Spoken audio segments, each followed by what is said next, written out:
আগে আমায় ছুটি দিতে বল।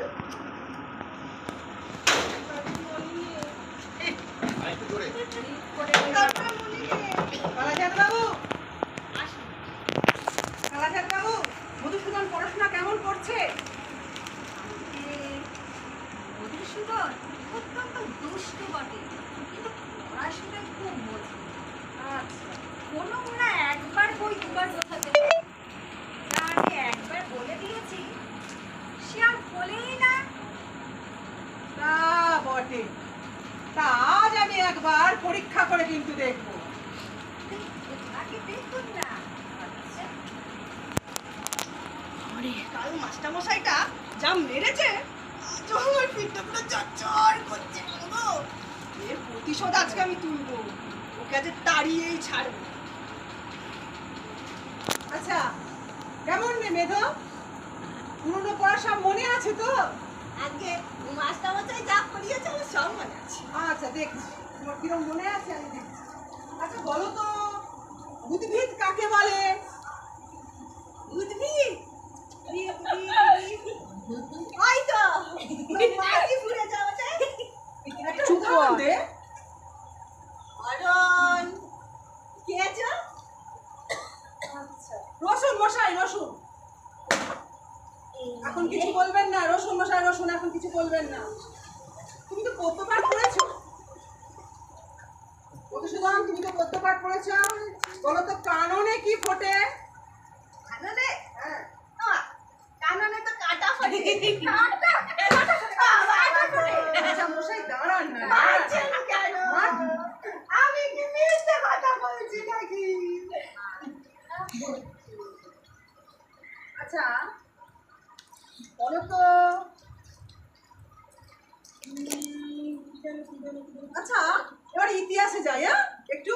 আচ্ছা, বলো তো, সিরাজদৌলাকে কে কেটেছে? ইতিহাস কি বলে? সিরাজদৌল্লা? ওই তো সিরাজদৌল্লাকে পোকাই কেটেছে তো। পোকাই কাটে সিরাজদৌল্লাকে, পোকাই কাটে। এতদিন এই সাথে না। দাঁড়ান না মশাই, দাঁড়ান না, একটু দাঁড়ান। মার কেমন শুধু মারছে। সিরাজদৌল্লা কেন? পুরো বইটাই তো পোকাই খেয়েছে।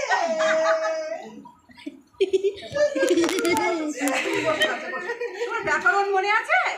হ্যাঁ, ব্যাকরণ আমার খুব ভালো লাগে, ব্যাকরণ মনে আছে। আচ্ছা ঠিক আছে, ঠিক আছে। বলো তো দেখি, পর্দা কি? একটা উদাহরণ দিয়ে বুঝিয়ে দাও দেখি। ও বাবা, পদ্মা দই করার জয়নুজি। কেন বলো দেখি? ও মা, উনি তো সারাদিন টিয়া কাপড় নিয়েই থাকেন। তোমার মাথা? আরে মজাই ওটা মাথা না, আমার পিঠ। ও বাবা, শুধু মারছে। আচ্ছা রাজেন বাবু, কেন এখানে আপনি ওইদিকে বসুন, বসুন এদিকে বসুন। আচ্ছা মারছে আচ্ছা বাবা মধুসূদন, আচ্ছা বাবা বলো তো, ষষ্ঠী তৎপুরুষ কাকে বলে? জানি না।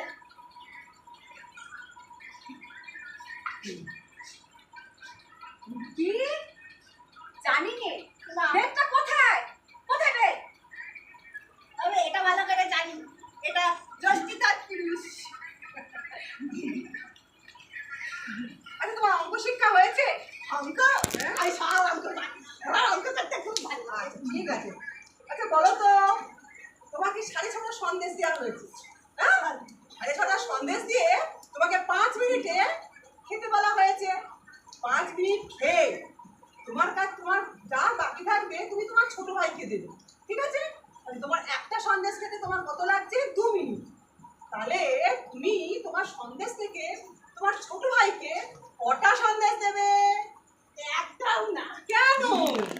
কেমন করে? ও বাবা, আমার তো সন্দেশ খেতে খুব ভালো লাগে, আমি সব সন্দেশ খেয়ে ফেলবো। দেখো কেমন করে আবার মারছে। আচ্ছা আবার একটা প্রশ্ন করি তোমাদের। আচ্ছা কর কর কর, শোনো শোনো। একটা বট গাছ, হ্যাঁ, যদি প্রত্যেক সে কি ইঞ্চি করে উঁচু হয়, ঠিক আছে? হ্যাঁ, সে কি ইঞ্চি করে উঁচু হয়, তবে যে বট, সেই বট গাছটা এই মাসে বছরের 1 বৈশাখে 10 ইঞ্চি লম্বা ছিল। পরের বৈশাখে কত ইঞ্চি উঁচু হবে বলো তো দেখি বাবা। যদি সে গাছ দেখে যায় তাহলে বলতে পারবো না। আর যদি সে গাছ চিনে ওঠে মাপলে ডাউর হয়। আর যদি সে গাছ শুকিয়ে যায় তাহলে তাকে দেখাই পারো। মার না খেলে তোমার বুদ্ধি খোলে না।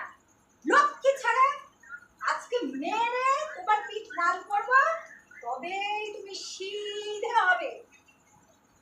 আজকে মারের চোটে বেশি সিধে জিনিস না বেঁকা হয়ে যায়। ওটা আপনার ভ্রম। মারপিট করে খুব অল্প কাজই হয়। কথায় আছে না, গাধাকে পিটলে ঘোড়া হয়, ঘোড়া হয় না। কিন্তু কিছু কিছু সময়, অনেক সময় দেখবেন ঘোড়াকে পিটলে কিন্তু গাধা হয়। মার খেয়ে মরে ছেলেরাই, কিন্তু অধিকাংশ মাস্টার শেখাতে পারে না। মার খেয়ে মরে এই ছেলেগুলো। আপনি আপনি এবার আসতে পারেন, আপনি আসতে পারেন।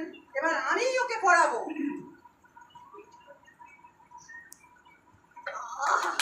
মধুসূদনের পিঠটা এবার ঝুলা, তারপরে ওকেই আমি সেই পড়াবো। কি মজা! আর মার খেতে হবে না বাবা রে বাবা। বাঁচলাম মশাই, বাঁচলাম। এই ছেলেকে পড়ানো একটা মজুরের কর্ম। সারাদিন 30টা দিন একটা ছেলেকে দিয়ে মাত্র 5টা টাকা মেহনত পাই। এই মেহনত দিয়ে যদি আমি 30 দিন মাটি কোপাই তাহলে 10টা টাকা উপার্জন করতে পারবো। এর থেকে এই ছেলেকে না পড়িয়ে আমার মাটি কোপানোই অনেক